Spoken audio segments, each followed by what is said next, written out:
আসসালামু আলাইকুম friends, welcome to my channel. সকাল সকাল চলে এসেছি ছাদে হাঁটবার জন্য।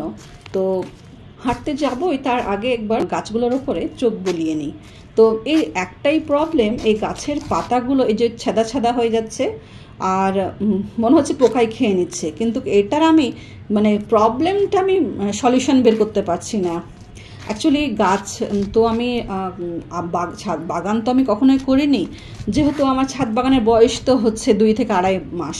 তো এখনও গাছের পরিচর্যা টোটালে শিখতে পারিনি। তো কি করব, তা যাই হোক, এই যে হলুদ পাতা, তারপরে এই পোকা খাওয়া পাতাগুলোকে আমি ছিঁড়ে ফেলছি আর কি। ছিঁড়ে ফেললাম বেগুন গাছের পাতাগুলোকে, আর বাকি একবার সমস্ত গাছগুলো একটু চোখ বুলিয়ে নিচ্ছি কেমন আছে এগুলো। তো যাই হোক, ঠিকই আছে। এখন কিন্তু আমার গাছগুলোতে জল দেওয়ার আমার আর সময় নেই, আমার হাজব্যান্ড এগুলোকে জল দিয়ে দেবে এসে, আর আমি একটু চলে যাব হাঁটতে ছাদের উপরে, মর্নিং ওয়াকটা করে নেব। এই ডালটা, এই যে লেবুর ডালটা ভেঙে গেছিলো, তাই আমি ভাবলাম মনে হয় শুকিয়ে গেছে। তো যাই হোক, ওটা আমি যখন ভাবলাম যে কেটে ফেলবো, তো দেখছি যে না, প্রত্যেকটা ডালের মধ্যে প্রচুর পাতা কুশি বেরিয়ে এসছে, আর তো ডাল কাটার কোনো প্রশ্নই আসে না। তো যাই হোক, আমার লেবু গাছটা এবার আস্তে আস্তে ঠিক হয়ে যাবে। তো এবার আমি চলে গেলাম, হেঁটে চলে এসেছি। আর দেখুন আকাশের অবস্থা, আকাশটা একদম কালো মেঘ হয়ে আছে। আর সকাল সকাল ছাদে কিন্তু বেশ ভালোই লাগে, ঠান্ডা ঠান্ডা বাতাস আর আকাশ, মেঘলা আকাশ দেখতে। তো হয়তো ক্যামেরাতে বা মোবাইলে ছবিটা ভালো আসছে না, কিন্তু দেখে বুঝতে পারছেন যে প্রচুর মেঘ করে আছে। তো একটু হেঁটে নিয়ে আমি এবার রিটার্ন যাচ্ছি। তো রিটার্ন যাওয়ার সময় আপনাদের সঙ্গে আরেকটা জিনিস শেয়ার করি। আমার একটা খুব বড় অ্যালোভেরার গাছ ছিল, তো অতিরিক্ত জল দেওয়ার কারণে বেচারা গাছটা আমার মরে গেল। যে সমস্ত ডালপালাগুলো একদম পচে একাকার। তো এটা আমার হাজব্যান্ড করে ফেলেছে, ও জানে না যে অ্যালোভেরার গাছের জল প্রয়োজন পড়ে না, জল দেওয়ার রেগুলার জল দেওয়া লাগে না।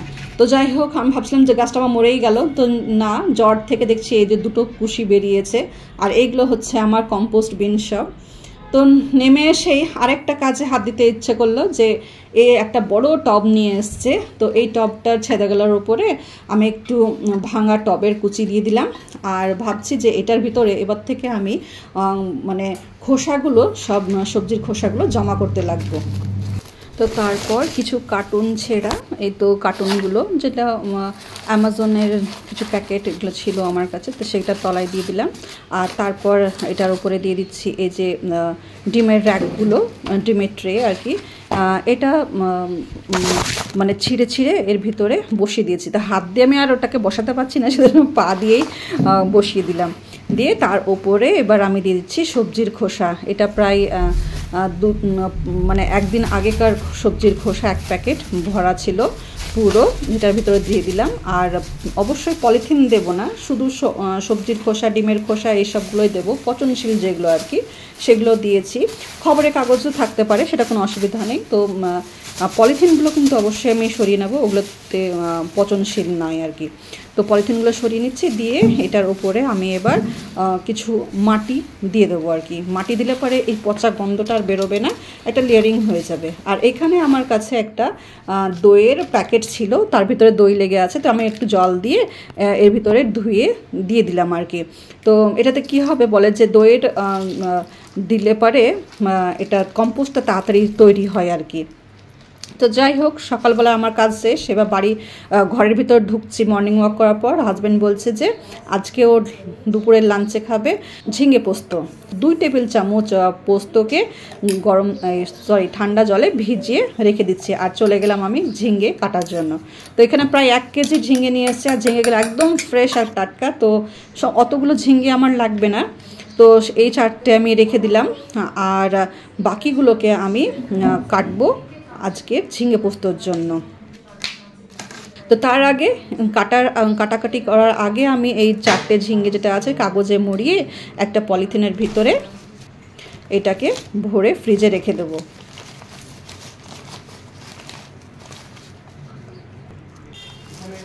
তো এবার আমি বাকি যতগুলো ঝিঙ্গে আছে সেগুলোকে একটু আমি কাটা বাছা করে নিই।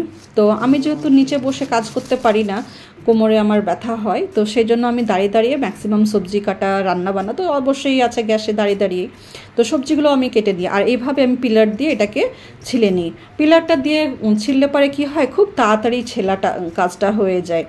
তো এখানে আমি একটা আলু দেখিয়েছি, আমি কিন্তু দুটো আলু ব্যবহার করেছি রান্নাটাতে।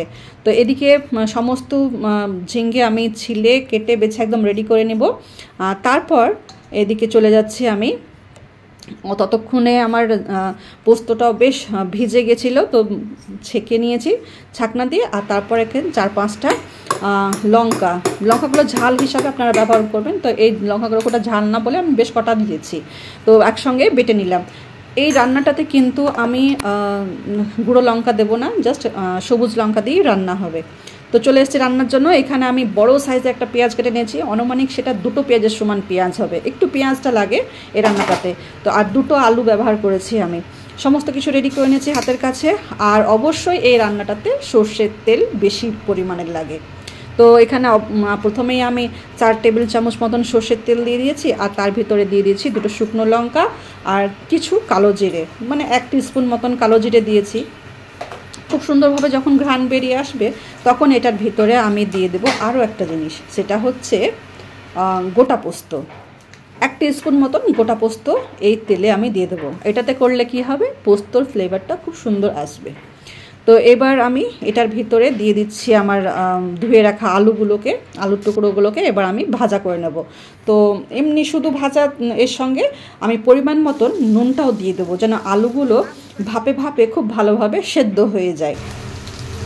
আর অবশ্যই ভাজার কাজটা কিন্তু আমি ঢেকে ঢেকে করব, যেন সমস্ত আলুগুলো খুব ভালোভাবে ভাজা হবে আর সেদ্ধও হয়ে যাবে।